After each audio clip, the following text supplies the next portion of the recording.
اللہ کہہ رہا ہے وہ قیامت کا زلزلہ. یہ قیامت کا زلزلہ کیا ہے؟ نبی کریم صلی اللہ علیہ وسلم نے فرمایا اسرافیل علیہ السلام 3 نفخہ پھونکیں گے. نفخہ کا معنی سور پھونکیں گے. پہلا نفخہ جو ہوگا نفخہ فضا، فرمایا وہ نفخہ فضا سے ساری دنیا تباہ ہو جائے گی. دوسرا نفخہ نفخہ صاعقہ، فرمایا نفخہ صاعقہ یہ ہوگا کہ ہر شخص اس نفخے کی آواز کو سن کر انتقال کر جائے گا، سب کو موت واقع ہو جائے. فرمایا تیسرا نفخہ ہوگا نفخہ قیام لرب العالمین، یعنی تیسری مرتبہ جب اسرافیل علیہ السلام سور پھونکیں گے تو اس وقت تمام لوگ اللہ کی بارگاہ میں کھڑے ہوں گے اور وہ وقوع قیامت کا وقت ہوگا. تو وہ زلزلہ جو پہلے نفخے میں ہوگا جس کو قرآن کریم نے کہیں اذا السماء انشقت سے تعبیر کیا ہے، کہیں اذا السماء انفطرت کہہ کر اس کی ہولناکیوں کو بیان کیا ہے، کہیں قرآن کریم اس کے لیے اذا الشمس کورت کہہ کر بات بیان کرتا ہے، کہیں قرآن اس کو اذا زلزلت الارض زلزالہا کہہ کر بیان کرتا ہے، کہیں قرآن اس کو القارعہ ملقارعہ کہہ کر بیان کرتا ہے. تو فرمایا یہ وہ پہلا زلزلہ ہوگا جس سے تمام دنیا تباہ ہو جائے گی، اور یہ شیء عظیم، یہ بہت بڑی شے ہے. یوم ترونہا تذہل کل مرضعۃ،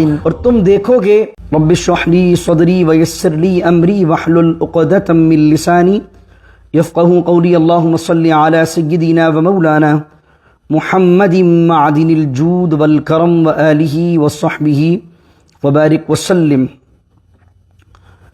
بسم اللہ الرحمن الرحیم. یا ایہا الناس اتقوا ربکم ان زلزلۃ الساعۃ شیء عظیم. صدق اللہ مولانا العظیم. آج کے درس میں ہم نے جو آغاز کیا ہے وہ سورہ حج کا آغاز کیا ہے. اللہ رب العزت سورہ حج کی ابتدائی آیات میں فرماتا ہے، اور اس سورت کی جو ہے وہ 10 رکوع ہیں اور 78 اس کی آیات ہیں، یعنی کہ یہ آدھے سپارے پر مشتمل سورت ہے. اس کے بیان کو اگر آپ دیکھتے ہیں تو اس کے بیان میں آپ کو دونوں پہلو ملتے ہیں کہ کچھ آیات آپ کو اسے لگتی ہیں کہ وہ مکے کے دور میں نازل ہوئی ہیں، اور کچھ آیات آپ کو اس سے نظر آتی ہیں کہ یہ مدنی دور میں نازل ہوئی ہیں. لیکن علماء کا میجورٹی کا قول یہی ہے کہ یہ سورت مدنیہ ہے. لیکن اس کی جو ابتدائی آیات ہیں جس میں اللہ رب العزت نے قیامت کی ہولناکیوں کو اور قیامت کے مناظر کو بیان کیا ہے، ان آیات کے تحت علماء نے لکھا ہے کہ یہ آیات جو ہے وہ مکۃ المکرمہ کے دور میں نازل ہوئی ہیں نبی کریم صلی اللہ علیہ وسلم پر. اور دوسری چیز یہ کہ جو آیات حج کے متعلق ہیں، کیونکہ اس کے اندر حج کا بیان ہے، وہ آیات جو نازل ہوئی ہیں وہ آیات مدنیہ دور کے اندر نازل ہوئی ہیں. فرمائے یا ایھا الناس اتقوا ربکم، اے لوگوں اتقوا ربکم، اپنے رب کا تقوی اختیار کرو، اپنے رب سے متقی بن جاؤ، اپنے رب سے ڈرو. ان زلزلۃ الساعۃ، زلزلۃ الساعہ، الساعہ کا جو لفظ ہے ویسے تو ساعہ معنی ایک مومنٹ، ایک لمحے کے لیے استعمال ہوتا ہے، لیکن جب یہ الساعہ کہا جاتا ہے تو قرآن کریم میں بیشتر مقامات پر یعنی اکثر مقامات پر الساعہ سے مراد قیامت ہے، یعنی وہ مومنٹ، وہ لمحہ جس وقت قیامت آئے گی. کہا ان زلزلۃ الساعۃ، بے شک قیامت کا جو زلزلہ ہے شیء عظیم، یہ بہت بڑی شے ہے، بہت بڑی چیز ہے قیامت کا زلزلہ. اب وہ کیسی بڑی شے ہے اب قرآن بیان کرتا ہے. یوم ترونہا، وہ دن وہ ہوگا تم دیکھو گے، تذہل کل مرضعۃ، تذہل کا معنی بھول جانا، کل مرضعۃ، مرضعہ اس عورت کو کہتے ہیں جو اپنے بچے کو دودھ پلانے والی ہو، فیڈ کروانے والی ہو. اللہ کہہ رہا ہے وہ قیامت کا زلزلہ. یہ قیامت کا زلزلہ کیا ہے؟ نبی کریم صلی اللہ علیہ وسلم نے فرمایا اسرافیل علیہ السلام 3 نفخہ پھونکیں گے. نفخہ کا معنی سور پھونکیں گے. پہلا نفخہ جو ہوگا نفخہ فضا، فرمایا وہ نفخہ فضا سے ساری دنیا تباہ ہو جائے گی. دوسرا نفخہ نفخہ صاعقہ، فرمایا نفخہ صاعقہ یہ ہوگا کہ ہر شخص اس نفخے کی آواز کو سن کر انتقال کر جائے گا، سب کو موت واقع ہو جائے گی. فرمایا تیسرا نفخہ ہوگا نفخہ قیام لرب العالمین، یعنی تیسری مرتبہ جب اسرافیل علیہ السلام سور پھونکیں گے تو اس وقت تمام لوگ اللہ کی بارگاہ میں کھڑے ہوں گے اور وہ وقوع قیامت کا وقت ہوگا. تو وہ زلزلہ جو پہلے نفخے میں ہوگا جس کو قرآن کریم نے کہیں اذا السماء انشقت سے تعبیر کیا ہے، کہیں اذا السماء انفطرت کہہ کر اس کی ہولناکیوں کو بیان کیا ہے، کہیں قرآن کریم اس کے لیے اذا الشمس کورت کہہ کر بات بیان کرتا ہے، کہیں قرآن اس کو اذا زلزلت الارض زلزالہا کہہ کر بیان کرتا ہے، کہیں قرآن اس کو القارعہ ملقارعہ کہہ کر بیان کرتا ہے۔ تو فرمایا یہ وہ پہلا زلزلہ ہوگا جس سے تمام دنیا تباہ ہو جائے گی، اور یہ شیء عظیم، یہ بہت بڑی شے ہے۔ یوم ترونہا تذہل کل مرضعۃ، اور تم دیکھو گے ہر دودھ پلانے والی کو، ہر مرضعہ کو، اما ارضعت، جس کو اس نے دودھ پلایا ہوگا وہ اس کو بھول جائے گی۔ یعنی یہاں خاص طور پر اللہ رب العزت نے ماں کا ذکر کیا۔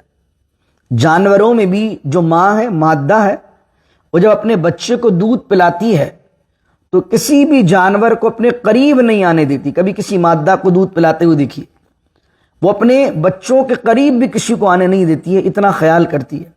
انسانوں میں دیکھ لیجئے کہ دودھ پیتے بچے سے ماں کو کیا انسیت اور کیا پیار ہوتا ہے، اپنے آپ کی جان دے دے گی لیکن بچے کی حفاظت کرے گی۔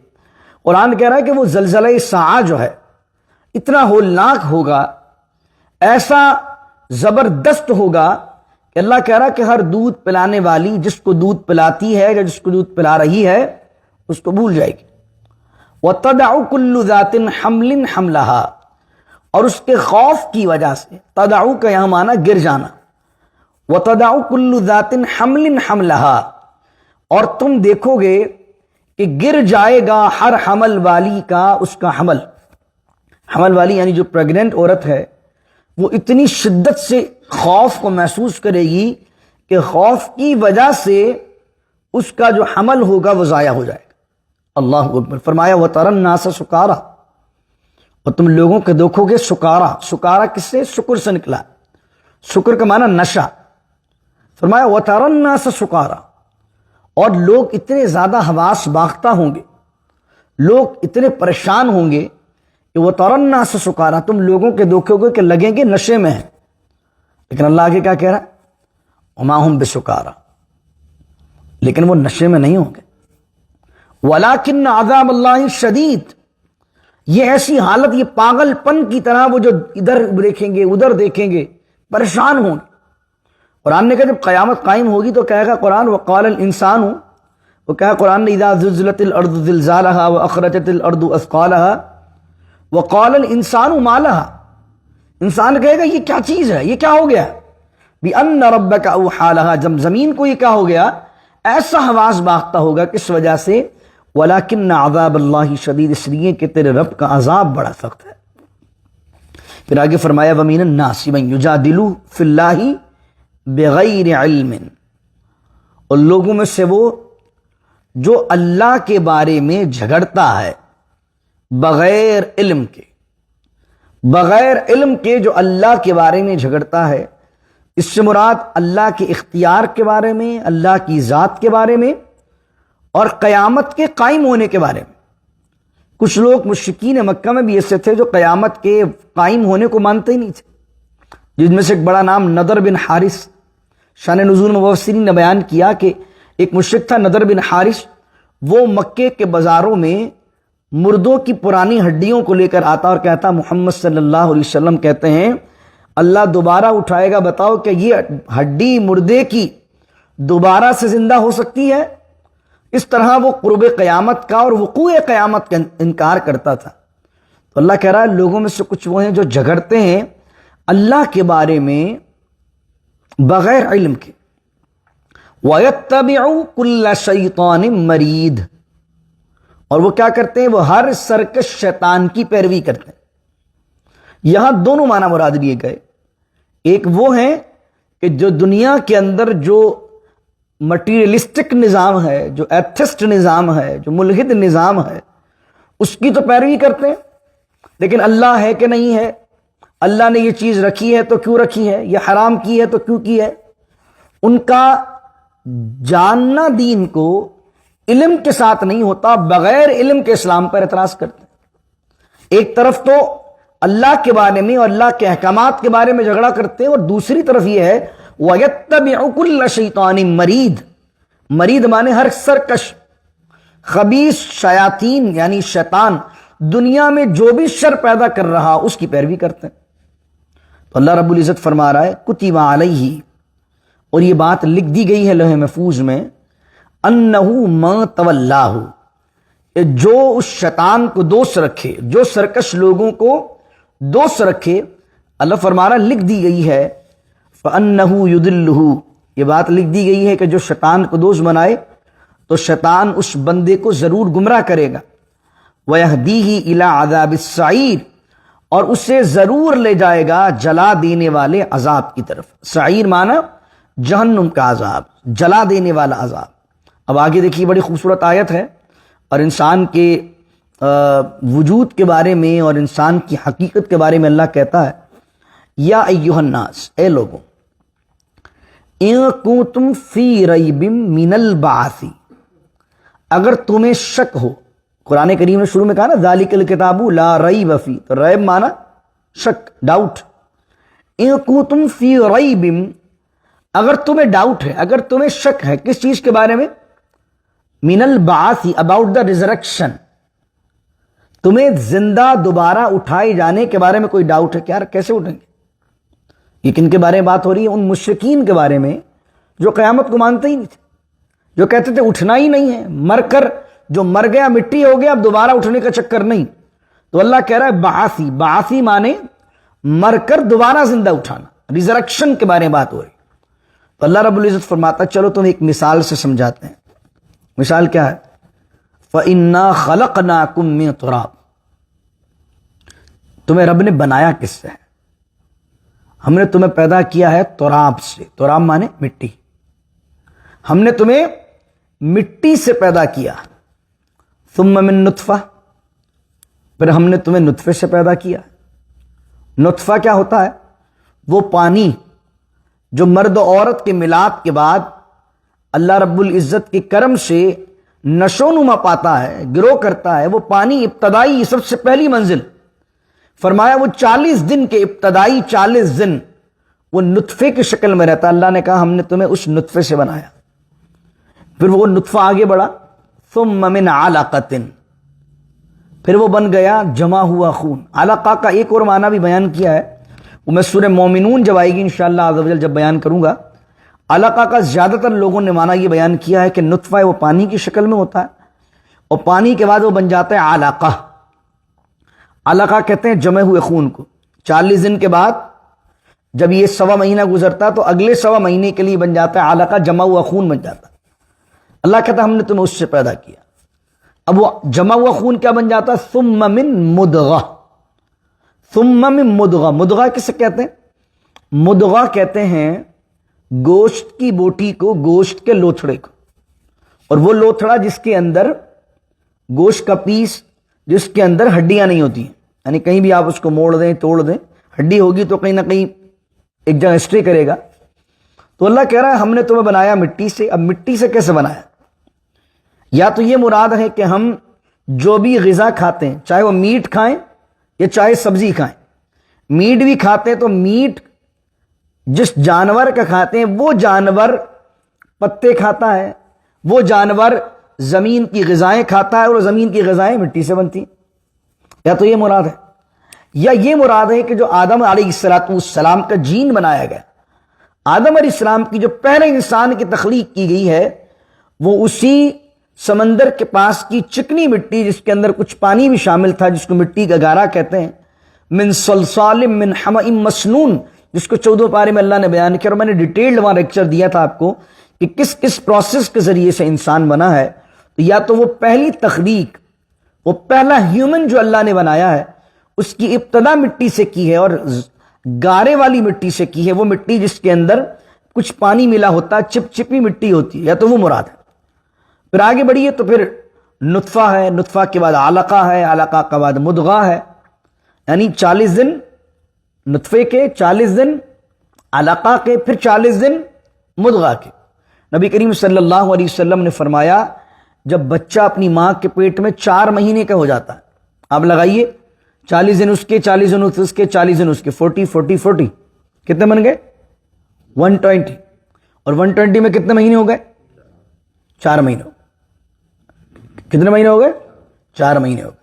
حضور جان عالم صلی اللہ علیہ وسلم فرماتے ہیں، حضور فرماتے ہیں کہ جب 4 مہینے کا بچہ ہو جاتا ہے تو اللہ رب العزت فرشتے کو حکم دیتا ہے کہ وہ ماں کے پیٹ میں اس بچے کی روح کو پھونک کر آ جائے۔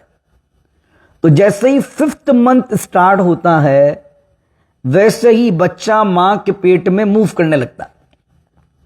4 منتھ تک موونگ نہیں ہوتی ہے اس طریقے سے جس طریقے سے ایک زندہ موو کر رہا ہوتا ہے۔ ہاں موونگ کچھ چل رہی ہوتی ہے، چینجنگز چل رہی ہوتی ہیں، یعنی پہلے نطفہ ہے، پھر علقہ بنا، پھر مدغہ بنا، لیکن 4تھے مہینے کے بعد 5ویں مہینے کے اندر جو ہے بچے کے اندر روح پھونک دی جاتی ہے۔ اس لیے اگر کسی نے بغیر کسی وجہ کے ڈی این سی کروائی 4 مہینے کے اندر اندر تو حرام کام کیا، لیکن اگر 5ویں مہینے کے اندر ڈی این سی کروا لی، 5ویں مہینے کے اندر اسقاط حمل کروا لیا، 5ویں مہینے میں ایبورشن کروا لیا تو حرام کام بھی کیا اور ایک جان کو قتل بھی کیا۔ کیونکہ 5ویں مہینے میں کیا آ گئی؟ روح آ گئی۔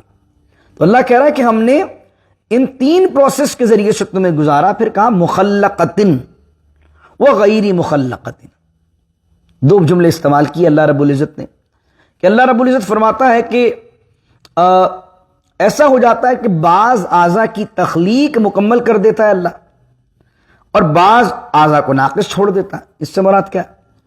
اس سے مراد یہ کہ یہ جب 4 مہینے گزرتے ہیں تو یا تو اللہ تعالیٰ ان 4 مہینے کے بعد بھی آدمی کو کمپلیشن کی طرف لے کے جاتا ہے مخلقت، یعنی اب آگے صرف ایسا تو نہیں ہے کہ 4 مہینے کا بچہ، کبھی آپ نے کبھی دیکھا اور ڈی این سی وغیرہ کے معاملات دیکھے ہوں، ہم نے دیکھا ہوگا 4 مہینے کا بچہ اگر ایبورشن کے ذریعے سے جب باہر آتا ہے تو اس کی ہاتھ پاؤں بنے نہیں ہوتے ہیں، 4 مہینے کے بعد پھر یہ چیزیں بننا شروع ہوتی ہیں۔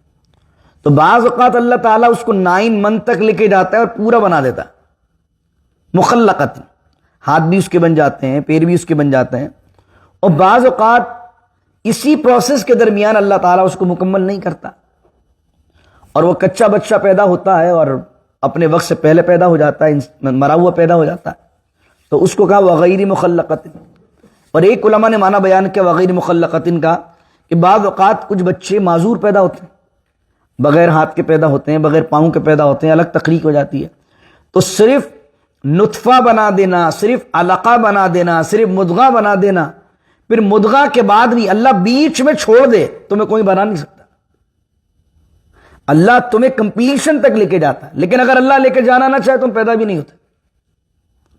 صرف اللہ نے نطفہ کہہ کے چھوڑ نہیں دیا بلکہ ہر پروسیس میں اپنی رحمت کو خاص رکھا، اور آج میں اور تم اگر ہاتھ پاؤں رکھے ہوئے ہیں یہ اللہ نے صرف بنا کر چھوڑا نہیں ہے بلکہ ہمیں اپنی ماں کے پیٹ میں کمپلیشن تک اللہ لے کر گیا، مخلقتن وغیر مخلقتن۔ یہ کیوں کیا ایسا؟ یہ جو ایمبریولوجی کے سائنٹسٹ ہیں، آپ پڑھیے کبھی ان کو، وہ کہتے ہیں قرآن کریم 1400 سال پہلے یہ ایمبریولوجی کی سائنس کس طرح بیان کر رہا ہے کہ پہلے نطفہ، پھر علقہ، پھر مدغہ۔ کچھ سائنٹسٹ کے بارے میں علماء نے لکھا ہے کہ وہ جب قرآن کریم کی ان آیات کو پڑھتے ہیں کہتے ہیں 1400 سال پہلے کوئی بندہ اتنا ڈیپ ایمبریولوجی کو جان سکتا؟ یہ اس زمانے میں تو کوئی اس طرح کی چیزیں نہیں تھی، الٹرا ساؤنڈ کے اندر بندہ دیکھے کہ ماں کے پیٹ میں ہو کیا رہا ہے، ازیوم ہی کر سکتے تھے، لیکن اب قرآن کریم نازل 1400 سال پہلے ہوا ہے، لیکن اب جب سائنس ترقی کر رہی ہے اللہ کی رحمت سے، تو آپ دیکھیں کہ اب جب ماں کے پیٹ کے اندر سے آدمی دیکھتا ہے کہ کیا پروسیس چینج ہو رہا ہے، تو ایز اٹ از وہی پروسیس چینج ہو رہا ہے جو اللہ رب العزت نے اپنے کلام پاک میں بیان فرمایا۔ سبحان اللہ۔ یہ کیوں کیا اللہ نے؟ اللہ کہہ رہا ہے یہ ساری چیزیں اس لیے لِنُبَيِّنَ لَكُمْ، تاکہ ہم تمہارے لیے اپنی قدرت اور اپنے کلام کی حقانیت ظاہر کر دیں۔ یہ اس لیے کہ تم اگر سوچو اس بارے میں تو تمہارے لیے ظاہر کر دیں کہ ساری کائنات تو ہماری قدرت پر دلیل ہے، تو سب کو چھوڑ دے، اپنے آپ کو دیکھ لے، تیری اپنی ذات بھی جو ہے ہماری قدرت کی بہت بڑی دلیل ہے۔ سورج، چاند، ستارے کی تو بہت بات کی بات ہے، تیری اپنی ذات، تیرے دل جو دھڑک رہا ہے، تیری آنکھ جو دیکھ رہی ہے، تیرا ہاتھ جو پکڑ رہا ہے، یہ تیرے سارے سینسز جو کام کر رہے ہیں، لِنُبَيِّنَ لَكُمْ، یہ تیرے لیے ہم نے ایک واضح بیان رکھ دیا اپنی قدرت کا۔ تو جو رب تجھے اس طرح کرنے پر قادر ہے، مٹی سے ایک جیتا جاگتا انسان بنانے پر قادر ہے، تو کیا وہ رب قیامت کے دن اٹھانے پر قادر نہیں؟ ابھی آیت مکمل نہیں ہوئی ہے، اس آیت پر اختتام کرتے ہیں، یعنی پورا جو مضمون ہے 3 آیتوں کا اس کو مکمل کرتے ہیں۔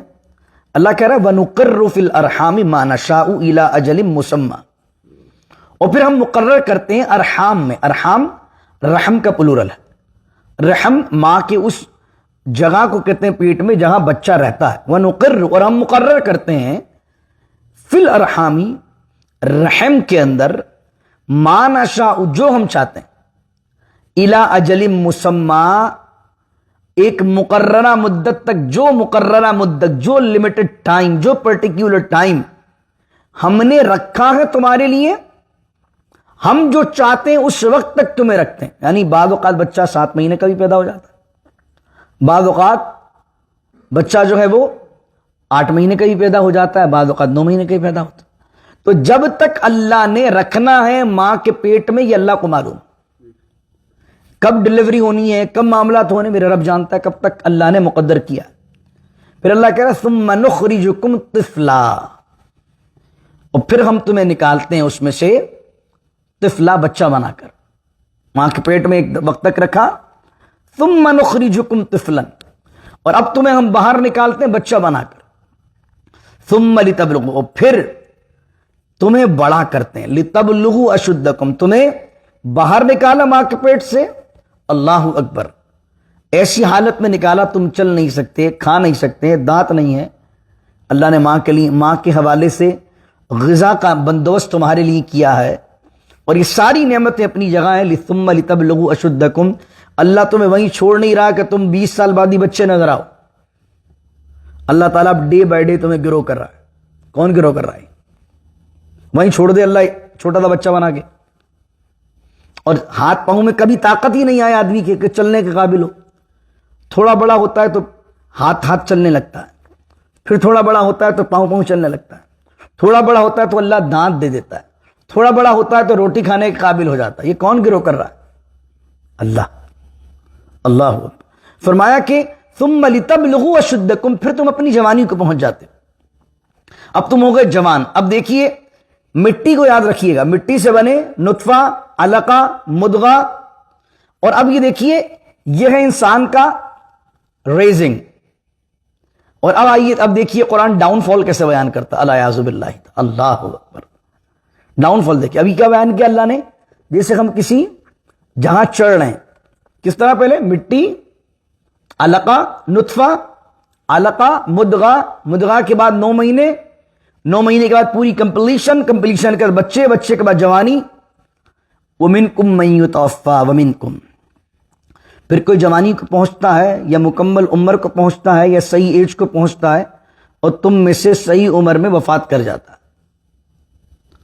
اور اب جو جملہ ہے وَمِنْكُمْ مَنْ يُرَدُّ إِلَىٰ أَرْذَلِ الْعُمُرِ، اور تم میں سے کچھ وہ ہیں کہ جن کو اللہ لوٹاتا ہے، پہنچاتے کا لفظ نہیں ہے یہاں پر، دیکھیں یردو کا لفظ ہے، دوبارہ بیک پہ لے کے جاتا ہے۔ اللہ نے یہ کیوں فرمایا کہ یہ کیوں نہیں فرمایا کہ اللہ آگے لے جاتا، اللہ نے فرمایا یردو، دوبارہ پلٹا دیتے ہیں، دوبارہ بیک کرواتے ہیں۔ کیا بیک کرواتے ہیں؟ کیونکہ بوڑھا اور بچہ برابر ہوتے ہیں۔ اللہ یہ نہیں کہہ رہا کہ اور تمہیں بڑا کر دیتے ہیں ہم، اللہ کہہ رہا ہے واپس بیک پہ لے جاتے ہیں۔ جس طرح بچہ مجبور ہوتا ہے اس طرح بوڑھا بھی مجبور ہو جاتا ہے، جس طرح بچہ حاجت مند ہوتا ہے دوسروں کے لیے، اس طریقے سے بوڑھا بھی حاجت مند ہو جاتا ہے دوسروں کے لیے۔ اس عمر کو کہتے ہیں ارذل العمر، نکارہ عمر۔ نبی کریم صلی اللہ علیہ وسلم اس عمر سے پناہ مانگا کرتے تھے، اللہم انا نعوذ بک من ارذل العمر، یہ اللہ تعالی ہمیں اس عمر کے حصے تک پہنچنے سے بچا کہ جس میں ہماری عمر نکارہ ہو جائے۔ اور پھر کیا ہوتا کیا اس عمر میں؟ قرآن کیا کہہ رہا دیکھیے، لِكَيْ لَا يَعْلَمَ مِن بَعْدِ عِلْمٍ شَيْئًا، اللہ اکبر، استغفر اللہ العظیم، فرمایا اور تاکہ وہ شخص یہ منظر بھی دیکھ لے اپنی آنکھوں سے کہ سب کچھ جان لینے کے بعد، لِكَيْ لَا يَعْلَمَ مِن بَعْدِ عِلْمٍ شَيْئًا، کہ سب کچھ جان لینے کے بعد وہ دوبارہ سے ایسا ہو جاتا ہے جیسے کچھ جانتا ہی نہیں۔ کتنے بڑے بڑے اسکالرز، کتنے بڑے بڑے نامور خطیب، کیسے کیسے لوگ اسکالرز کہ جب وہ گفتگو کرتے تھے تو ہزاروں کے مجمع میں سناٹا ہوتا تھا، لیکن جب وہ ارذل العمر پہنچتے ہیں تو اپنی اولاد کو نہیں پہچان رہے تھے، اس طرح سینس بھی نہیں رہتا انہیں، بعض اوقات ان کی اپنی جو ہے وہ رفع حاجت جو ان کی بستر پر نکل جاتی ہے، الیاذ باللہ تعالی۔ ایک وہ شبشبہ آدمی نے دیکھا ہوتا اپنی جوانی میں کہ جب اپنے جسم پر وہ مکھی بیٹھنے نہیں دیتا، اور ایک وہ وقت بھی ہوتا ہے کہ کیڑے اس کے جسم پر چلنے رہے ہوتے ہیں، چیٹی اس کے جسم پر چل رہی ہوتی ہے اور وہ ہٹا بھی نہیں سکتا۔ یہ انسان کی حقیقت ہے۔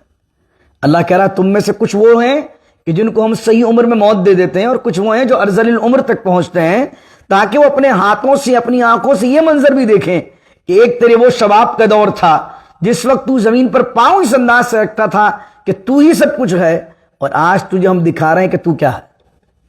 اللہ اکبر۔ تو اس لیے اللہ سے عافیت والی زندگی مانگیے، اللہ سے عافیت والی موت مانگیے۔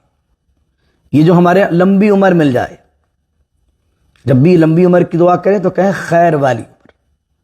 اب لمبی عمر آپ کی ہو جائے لیکن آپ کی عمر کی آخری حصے کے 20 سال ارذل العمر کے ہیں، جس میں آپ کی ڈیپینڈنسی بچوں پر ہے، جس میں آپ کی ڈیپینڈنسی لوگوں پر ہو گئی، اور اب خدا نہ خواستہ ایسا ہو گیا کہ آپ باتھ روم جانے تک کے بھی محتاج ہیں، آپ کو کوئی لے جانے والا ہو تو آپ باتھ روم تک جائیے، استغفر اللہ العظیم۔ تو اس سے بہتر یہ نہیں ہے کہ اللہ عافیت کے ساتھ اٹھا لے۔ تو اللہ رب العزت کا یہ بھی کرم ہوتا ہے بوڑھے پر بھی کہ اللہ تعالیٰ اس کو ایسے وقت میں اٹھا لیتا ہے اور اس کی اولاد کا پردہ رکھ لیتا ہے، کیونکہ اگر وہ ارذل العمر تک پہنچے اور اولاد اس کی ایکسپیکٹیشن پہ پوری نہ اترے تو اس کا دل دکھے گا۔ ان بچوں کے لیے میں نے اپنی جوانی خراب کی، ان اولاد کے لیے میں نے راتوں کو جاگا، اور آج یہ باپ کے بوڑھا ہونے پر چند سال اس کو ٹیک کیئر نہیں کر سکتے۔ اللہ ایسی عمر کے اندر اس بوڑھے کو جو موت دیتا ہے، اللہ تعالیٰ اس موت دے کر بھی بوڑھے پر بھی احسان کرتا ہے اور اس اولاد پر بھی احسان کرتا ہے جس کے عیب کو اللہ تعالیٰ اس کے ماں باپ پر ظاہر کرنے ہونے نہیں دیتا۔ اللہ اکبر۔ آیت مکمل کرتے ہیں، اللہ اکبر۔ تو فرمایا یہ انسان کی حقیقت ہے۔ وَتَرَى الْأَرْضَ حَامِدَةً، ایک اور مثال دی اللہ نے اسی آیت میں، اور آپ دیکھتے ہیں زمین کو خشک، حامیدتن کا معنی خشک دیکھتے ہیں، فَإِذَا أَنزَلْنَا، مگر پھر جب ہم اس خشک زمین پر عَلَيْهَا الْمَاءَ پانی برساتے ہیں، اهْتَزَّتْ وَرَبَتْ وَأَنبَتَتْ فِي كُلِّ زَوْجٍ بَهِيجٍ، جب اس پر ہم پانی برسا دیتے ہیں تو اس میں تازگی و شادابی کی جنبش آ جاتی ہے۔ اہتزت کا معنی وہ ایک دم شاداب ہو جاتی ہے پانی کی وجہ سے، وربت اور ابھر جاتی ہے۔ جب زمین بالکل فلیٹ ہے، جب اس میں تازگی آئے گی، کچھ اگے گا تو پھر کیا ہے، زمین کے اندر سے اوپر سے ابھری ہوئی چیزیں دیکھیں گی۔ فرمایا کہ وَأَنبَتَتْ مِن كُلِّ زَوْجٍ بَهِيجٍ صلی اللہ علیہ وسلم، اور وہ پھولنے بڑھنے لگتی ہے اور خوشنما نباتات ہر جوڑے سے اگاتی ہے۔ یعنی پھر زمین کو آپ دیکھیے، جب پانی برستا ہے تو کہیں سے انگور نکل رہے ہیں، تو کہیں سے آم نکل رہے ہیں، تو کہیں سے کیا سبزی نکل رہی ہے۔ تو اللہ رب العزت ایک خشک زمین سے یہ تمام چیزیں پیدا کر رہا ہے۔ تو جو رب تمہیں پیدا کرے مٹی سے، نطفے سے، علقہ سے، مضغہ سے، اور تمہیں کہاں تک لے جائے، زمین کو خشک ہونے سے اللہ پھلوں والی زمین تک لے جائے، تو کیا میرا رب وہ اس بات پر قادر نہیں ہے کہ تجھے مرنے کے بعد دوبارہ ہڈی سے اٹھا لے؟ وَأَنَّ ذَلِكَ بِأَنَّ اللَّهَ، اب اس کو پورا سمرائز کیا، ذَلِكَ بِأَنَّ اللَّهَ هُوَ الْحَقُّ، تو یہی وجہ ہے کہ بے شک جو اللہ ہے هو الحق، وہی حق ہے، وَأَنَّهُ يُحْيِي الْمَوْتَى، اور وہی اللہ ہے جو زندہ کرتا ہے، یحیی الموتى، اور وہی مارتا ہے، زندگی بھی اس کے ہاتھ میں، موت بھی اس کے ہاتھ میں، وَأَنَّهُ عَلَى كُلِّ شَيْءٍ قَدِيرٌ، اور وہی اللہ ہے جو ہر چیز پر قادر ہے۔ وَأَنَّ السَّاعَةَ، آخری آیت آج کے درس کی، وَأَنَّ السَّاعَةَ، پھر ساعہ لفظ آ گیا، اور بے شک قیامت آتیۃ لا ریب فیہا، آنے والی ہے، ہو کر رہنے والی ہے، لا ریب فیہا، اور اس کے ہونے میں کوئی شک نہیں ہے، وَأَنَّ اللَّهَ يَبْعَثُ مَنْ فِي الْقُبُورِ، اور وہ اللہ ہی ہے جو مبعوث کرے گا، زندہ کر کے دوبارہ اٹھائے گا لوگوں کو قبروں سے۔ یہ پوری دلیل کو بیان کیا۔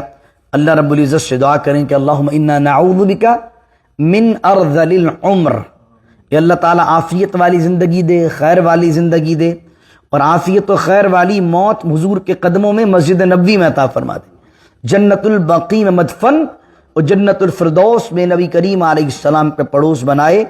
اور ہمیشہ ہمیشہ یاد رکھیے، جانے کو یاد رکھیے، موت کو یاد رکھیے، قبر کو یاد رکھیے، یہ زندگی ہمیشہ نہیں رہنی ہے، ایک دن جانا ہے، تو جانے کے لیے تیاری کر لیجئے۔ نبی کریم علیہ السلام کا ایک فرمان ہے، علماء نے لکھا، اس فرامین کے تحت کافی لکھا، فرمایا میری امت کی اوسط عمر 60 ہے، اوسط یعنی ایوریج عمر، ایوریج ایج اس امت کی 60 ہے۔ اب دیکھ لیجئے کہ آپ 60 پر پہنچ گئے یا 60 میں کتنے دن رہ گئے یا 60 میں کتنے سال رہ گئے، تو آپ دیکھ لیجئے ایوریج عمر ہے، یہ نہیں کہ 60 تک ہی پہنچنا ہے، جانے کے لیے تو کوئی وقت نہیں ہے، اللہ تعالیٰ پہلے بلا لے، لیکن ایوریج عمر 60 ہے۔ اگر آپ 60 کے ہیں یا 60 سے اوپر ہیں یا 60 میں 4 5 10 سال رہ گئے تو یہی زندگی کے اندر 60 سے اوپر ہیں، تو سمجھ رہے ہیں اللہ نے اس ایوریج لمٹ سے آپ کو آگے بڑھایا ہوا ہے، چانس دیا ہوا ہے، تو اب بھی اللہ کی طرف آ جائیے۔ اور اگر آپ 55 کے ہیں، 56 کے ہیں، 50 کے ہیں، 45 کے ہیں، 40 کے ہیں، یا آپ 37 کی طرف جا رہے ہیں، تو آپ سمجھ رہے ہیں کہ ایوریج عمر کی آدھی سے زیادہ گزر گئی ہے، اور اب آگے ہم اب اس ڈھلان کی طرف جا رہے ہیں، اب ریس کی طرف نہیں جا رہے، بلکہ ریزنگ ہو گئی ہے، جوانی ہو گئی ہے، اب ہم چاڑی اتر رہے ہیں، اب ہمارا ڈاؤن فال کی طرف ہم جا رہے ہیں۔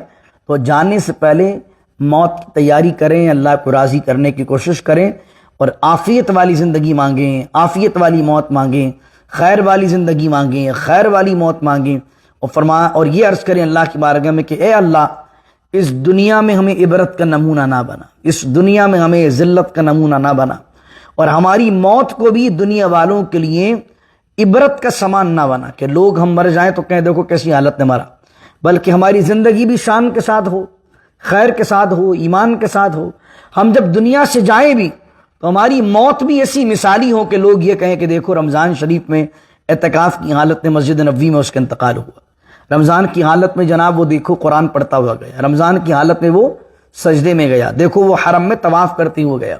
تو ہماری موت جو ہے وہ خیر والی ہو، کہیں ایسا نہ ہو ایسی موت ہو کہ جو لوگ پناہ مانگے کہ اللہ تعالیٰ ایسی موت آنے سے ہمیں اپنی پناہ عطا فرما، تو ایسی بھیانک موت سے اور اللہ تعالیٰ ایسے انجام ہونے سے ہمیں ہمارے اہل خانہ کو اپنی پناہ اپنی ایمان راہ فرمائے۔